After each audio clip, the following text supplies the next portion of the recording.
I'm sitting in my childhood living room, surrounded by people I've known my entire life, and the air feels wrong, too thick, too tense, like everyone's holding their breath waiting for something. My name is Vera Ashford, and I grew up in Knoxville, Tennessee.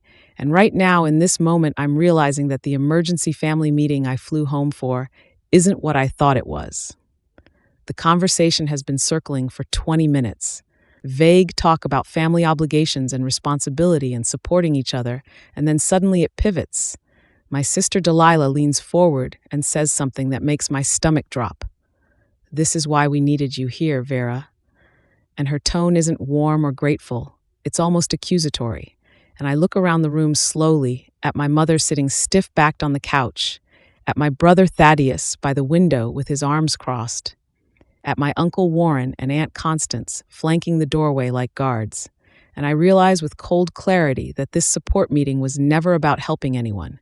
It was about confronting me, about cornering me in a room full of family where I'd be too polite to make a scene. Voices start overlapping, accusations flying about how I've changed, how I've forgotten where I came from, how success has made me selfish, and I just sit there frozen, trying to understand how I got here. Let me back up and tell you who I am before this moment, before the ambush, before I understood what my family really wanted. My name is Vera Ashford. I'm 33 years old. I live in Seattle now, where I work as a software engineer for a tech company. But I grew up here in Knoxville, in a house that always felt too small, too loud, too full of needs. I was expected to meet. I'm the middle child, which meant I learned early to be the peacemaker, the reliable one, the person who smoothed over conflicts and kept everyone happy. When my parents needed someone to watch my younger siblings, I was there. When family members needed money or favors or emotional support, I showed up. I built my life around being dependable, around never saying no, around making sure everyone else was okay, even when I wasn't. And eventually I left, went to college on the West Coast, built a career in tech, created a life that was mine, but I never stopped being that reliable person, never stopped showing up when family called, never stopped sending money home when someone needed it. I thought that's what family meant, unconditional support, endless availability. But sitting in this living room, I'm starting to understand I was wrong about everything. The call came 3 weeks ago, late on a Tuesday night, my mother's voice shaking with emotion. "Vera, honey, we need you to come home. There's a family emergency and we need everyone together."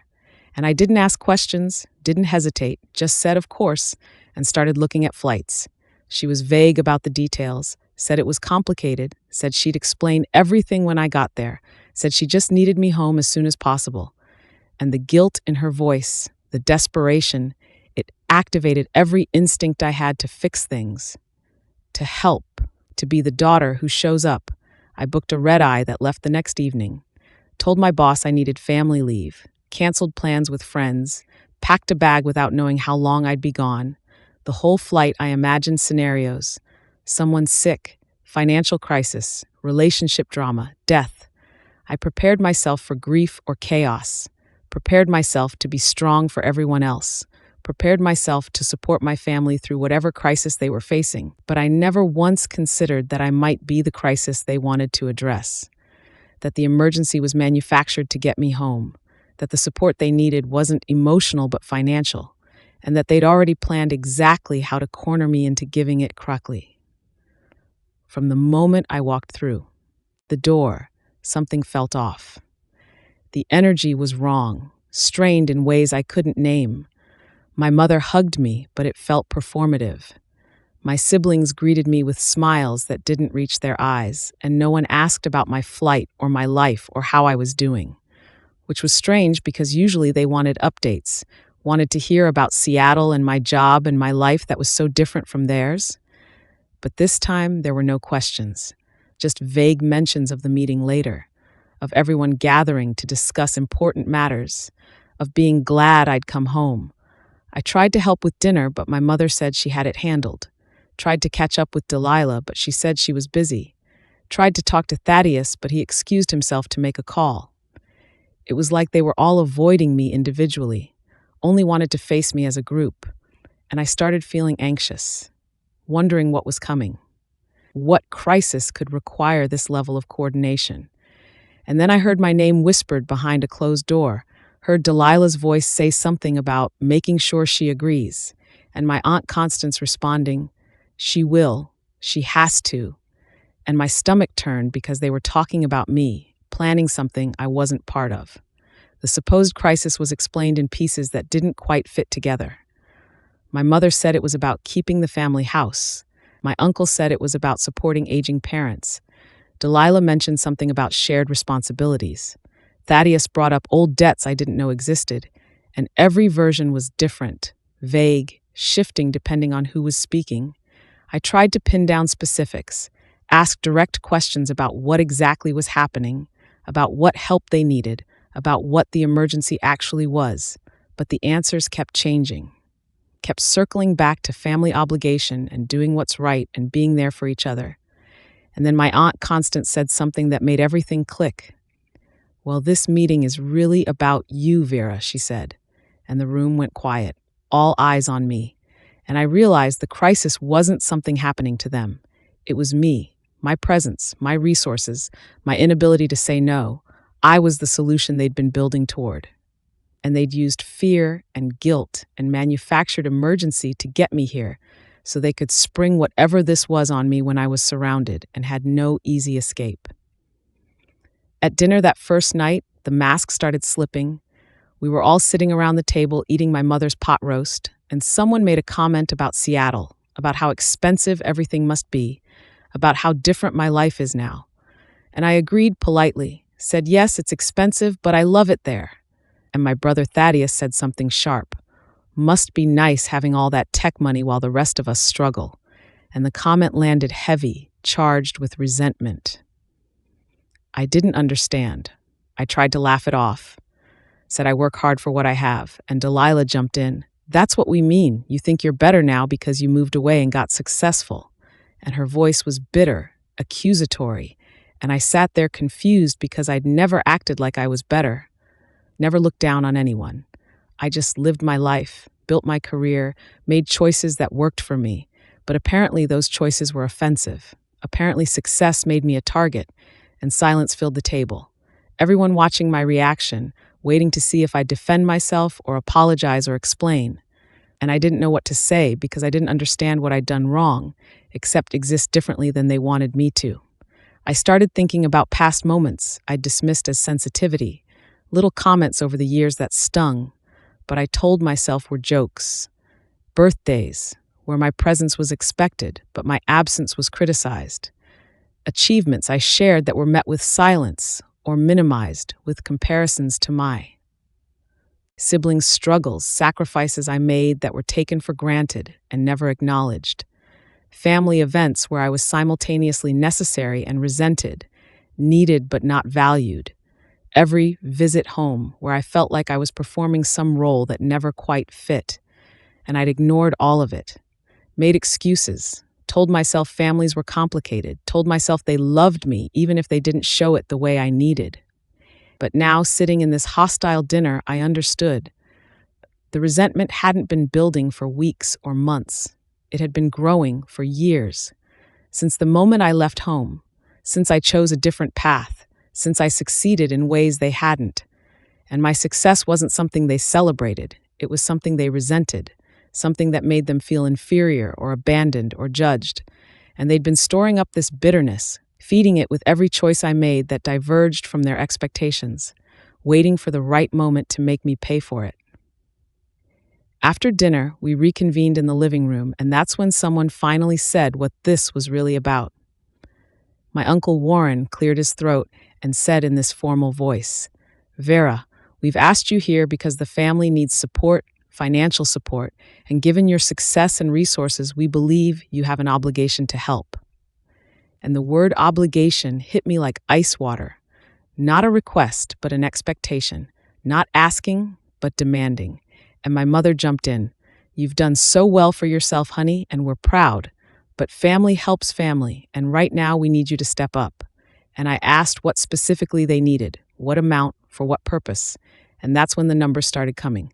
Money for the house, money for medical bills, money for my siblings' debts, Money for investments in family businesses that had failed, money for things that should never have been my responsibility, and the total they suggested was staggering.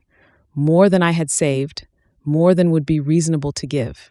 And they presented it not as charity, but as duty, as something I owed them for being related, for having succeeded, for having more than they did, and the entitlement of it, the assumption that my money was their money. It made me feel sick. They kept framing it as responsibility, not demand, kept saying family helps family like it was a mantra that justified anything, kept emphasizing how they'd supported me growing up, and now it was my turn, conveniently forgetting that I'd put myself through college, paid my own way, built my career without their help, but I didn't say that, didn't defend myself, just listened as they built their case. And then Thaddeus slid something across the coffee table toward me. A document, printed and official looking. "We thought it would be easier if we formalized the arrangement," he said, and I picked it up with shaking hands and started reading. It was an agreement, a contract outlining financial obligations, monthly payments, long-term commitments, expectations spelled out in legal language. They'd drawn up an actual document expecting me to sign away years of income, years of financial independence, years of choices, and there was no exit plan, no end date, just ongoing obligation until they decided otherwise. And I looked up at faces I'd known my whole life and didn't recognize any of them. These people who would corner me, manipulate me, demand I sign away my autonomy, and call it family. The document specified amounts that would drain my savings and cripple my financial security. It outlined expectations for ongoing support, not just money, but time, presence, involvement in family decisions I'd never been consulted on before. It essentially made me responsible for everyone else's financial stability with no regard for my own. And the way it was written, the formal legal language, the structured obligations, it was clear they'd put real thought into this, had probably consulted someone, had definitely discussed it extensively, and they were presenting it to me like it was already decided, like my signature was just a formality, like they couldn't imagine I'd refuse. My mother was nodding encouragingly. "It's just to keep everything clear, honey, so there's no confusion about expectations." And my aunt was smiling like this was generous of them, like they were doing me a favor by formalizing their demands. And I realized they truly believed I would sign, believed that guilt and obligation and the pressure of being surrounded by family would make me compliant, believed that I was still the people-pleasing middle child who couldn't say no, but they hadn't considered that maybe I'd changed. Maybe 10 years away had taught me something about boundaries and self-preservation and recognizing when love became exploitation. I looked around that room with fresh eyes and understood something devastating. Everyone had known about this. Everyone had discussed it, planned it, agreed to it, before I ever got here. The emergency call was coordinated. The dinner confrontation was staged. This document was prepared and reviewed. They'd had meetings without me, about me, conversations about how to approach me, strategies for making me agree. And I was the last to know, deliberately kept in the dark so I'd arrive unprepared, unable to mount a defense, backed into a corner with nowhere to go. My mother had called me, pretending to need support, when really she was setting a trap. My siblings had greeted me with fake warmth while knowing what was coming. My extended family had played their parts perfectly, and the people I trusted most in the world, the people I'd spent my whole life trying to please and help and support. They'd planned together how to manipulate me, how to corner me, how to force my compliance. And that betrayal, that understanding that this was premeditated and coordinated, it hurt more than the demands, more than the entitlement, more than anything they were asking for, because it meant they'd looked at me and seen not a daughter or sister, but a resource to exploit. Instead of exploding, instead of yelling or crying or any of the reactions they probably expected, I said nothing, just carefully placed the document back on the table and sat back in my chair. They waited, looking at me expectantly, probably thinking I was processing, probably thinking my silence meant I was considering it. But really, I was just trying to stay calm, trying to control the rage and hurt and betrayal churning in my stomach. "I need time to think about this," I finally said, and my voice was steady, quiet, almost emotionless. And I watched confusion ripple through the room. "Think about it?" My Uncle Warren repeated, "What's there to think about? It's family."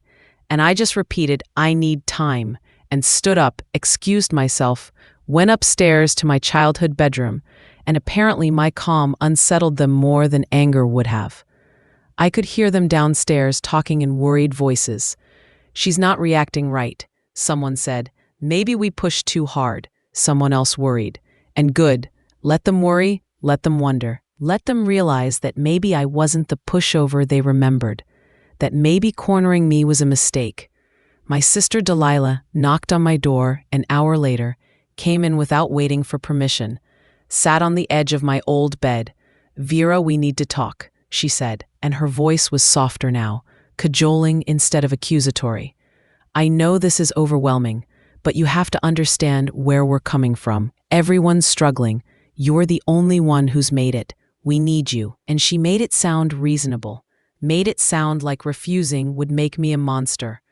"This is about keeping the family together," she continued. "If you don't help, then what happens to us? What happens to Mom and Dad? What happens to all of us?" And she was using fear as a weapon, suggesting that my refusal would destroy the family, would make me responsible for whatever consequences came. And then she said something that sounded like concern, but felt like threat. "We'd hate to see you cut yourself off from family over something like money. We'd hate to lose you because you chose your bank account over your own people." And the implication was clear: comply or be exiled, give them what they want or be cut off from the only family I'd ever known. And it was manipulation disguised as care, coercion wrapped in concern. And I just looked at her and said, "I need to be alone." I stepped outside that night, walked around the neighborhood where I grew up, past houses I'd played in front of as a kid, past the park where we'd spent summers. And with each step, something became clearer. I wasn't invited home for love. I was summoned for control. They didn't want me, they wanted my resources. They didn't miss me, they missed what I could provide. Every call home, every visit, every relationship I'd maintained, it had all been transactional in ways I'd refused to see. They kept me close enough to ask for things, but never close enough to matter for who I was. And the hurt I'd been feeling started transforming into something else, into clarity, cold, clear understanding that this wasn't about family in any meaningful sense. This was about entitlement and exploitation, and the belief that success obligated me to sacrifice for people who wouldn't do the same for me. I thought about what would happen if I stayed, if I signed that document. If I gave them what they wanted, I'd become an ATM, a resource they could drain whenever they decided they needed something. And they'd never see me as generous. They'd just see me as obligated, as paying what I owed for the crime of doing well. And I couldn't live like that, couldn't tie myself to people who would weaponize family bonds to justify taking what wasn't theirs to take. I went back inside after an hour, walked into that living room where they were all still gathered, probably discussing strategy, probably worried I'd refuse. And I stood there looking at faces I'd loved my whole life and said something I'd never said before. No, just that one word, simple and final, and they stared at me in shock. No. My mother repeated, and I nodded. "I won't sign that document. I won't commit to ongoing financial support. I won't be guilted into funding everyone's life. No." And I explained calmly that I loved them, but I wouldn't be manipulated. That family means mutual support, not one-way exploitation. That asking for help is different than demanding obligation. That tricking me into coming home to corner me was betrayal, not love. "I'm happy to help in reasonable ways when asked respectfully," I said. "But I won't sign away my financial autonomy. I won't agree to be responsible for everyone else's choices." And I won't continue relationships where my only value is what I can provide. And I set boundaries I should have set years ago. Boundaries about what I would and wouldn't do, about how I expected to be treated, about what family actually means to me, and I watched their faces change as they realized I was serious. The anger came fast and ugly. The politeness they'd been performing evaporated.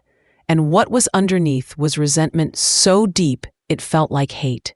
"You're being selfish," Thaddeus said. "We're your family and you're choosing money over us." And Delilah jumped in. "We knew you'd changed. Knew success would make you heartless." And my uncle was shaking his head in disgust. "Your parents raised you better than this." And the accusations piled up, each one designed to cut, to make me doubt, to make me feel guilty for having boundaries. They called me selfish for not giving them my savings, cruel for not signing their document, disloyal for not agreeing to their demands. And the irony was staggering. They could demand my money and call it family. But when I said no, suddenly I was the one destroying relationships. They could manipulate and corner and trap me, but my boundaries made me the villain. And I saw them clearly then. Saw that this was never about support. It was about entitlement. They believed they were owed my success, owed compensation for whatever imagined sacrifices they'd made, owed control over my life because we shared blood. And when I refused to comply, they couldn't hide their true feelings anymore. Couldn't pretend they valued me for anything beyond what I could provide. I went upstairs and packed my bag while they argued downstairs. Could hear voices raised in anger. Could hear them blaming me. Could hear my mother crying and my siblings defending their position. But I didn't engage, didn't try to explain further. Just folded my clothes and checked for my phone and wallet and keys. I called a car service because I wasn't going to ask them for a ride. Checked flight schedules on my phone. Found a red-eye back to Seattle, leaving in 4 hours, and started carrying my things downstairs. They watched me in shock. "You're leaving?" my mother asked, and I nodded. "Right now?" Delilah said, "We're not done talking about this," and I disagreed. "We are done." I said no, that's my final answer. And they seemed genuinely surprised, like they'd expected me to stay, to keep arguing, to eventually cave under pressure. But I'd learned something important these past few days. I'd learned that walking away isn't abandonment. It's self-preservation. That choosing myself isn't selfish. It's necessary. That family who can only love you when you're compliant isn't family worth keeping. And no dramatic goodbye felt right. No scene or speech or final confrontation. Just quiet resolve. Just leaving with my dignity intact. Just choosing peace over performance.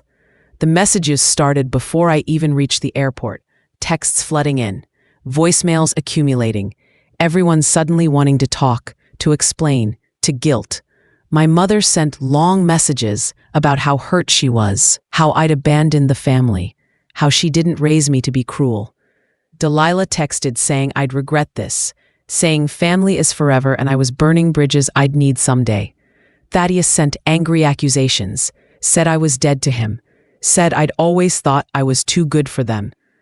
My extended family chimed in with their opinions, some trying guilt, some trying anger, some trying to mediate. And every message was designed to make me feel bad, to make me question my decision, to make me turn around and come back and agree to their demands. But they were threats disguised as concern, manipulation dressed up as love.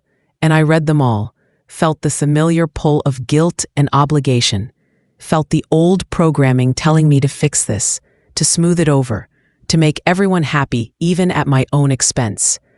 But I didn't respond, not to any of them, just let the messages pile up unanswered, and with each one I didn't reply to, I felt lighter, freer, like cutting strings I'd been tangled in for years. Back in Seattle in my own apartment, I finally allowed myself to feel everything, the hurt and betrayal and grief of realizing my family had targeted me, had planned together how to exploit me, had cared more about my resources than my well-being, and it hurt in ways I hadn't expected. Hurt because I'd loved them completely, and they'd loved me conditionally. Hurt because I'd spent years trying to be good enough, and nothing would ever be good enough except complete compliance. Hurt because I'd lost them, not through any fault of my own, but through refusing to be used. I cried, grieved the family I thought I had, grieved the relationships I'd believed were real, grieved the daughter and sister I'd tried so hard to be.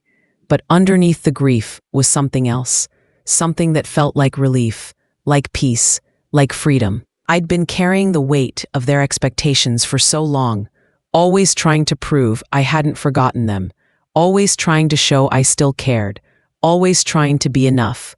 And letting that weight go, choosing to walk away, choosing myself over their demands. It hurt, but it also felt right. Felt like finally breathing after years of holding my breath. Felt like coming home to myself after being lost in their needs. Looking back, I understand the hardest truth. My family had always targeted me. I just hadn't wanted to see it. From childhood, they'd taught me my role was to support, to give, to accommodate. And when I grew up and built a different life, they resented my success because it meant I had resources they could access. Every call home had been testing my boundaries. Every request had been pushing further.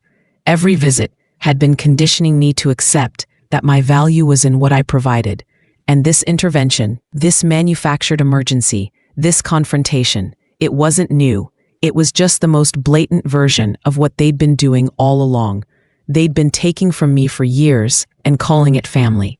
They'd been demanding compliance and calling it love. They'd been exploiting my inability to say no and calling it my duty.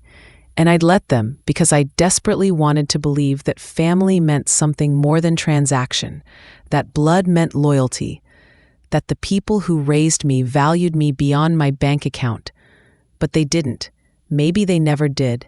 And accepting that truth hurt less than continuing to pretend. So I want to leave you with this understanding. They called me home for support, but the moment I walked away, I finally realized who I'd been supporting all along. It was them, always them. My needs ignored, my boundaries crossed, my success resented. And I'd supported their dysfunction, supported their entitlement, supported their belief that they were owed my life. And walking away meant finally supporting myself, choosing my peace over their comfort, choosing my future over their demands, choosing me for the first time in 33 years. So tell me in the comments, have you ever been called home for a manufactured emergency? Have you ever realized your family valued what you could give more than who you are? What would you have done in that living room when they slid that document across the table?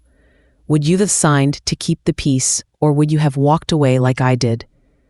And if you've been the reliable one, the giver, the person everyone calls when they need something, I want you to hear this. Saying no doesn't make you selfish. Having boundaries doesn't make you cruel.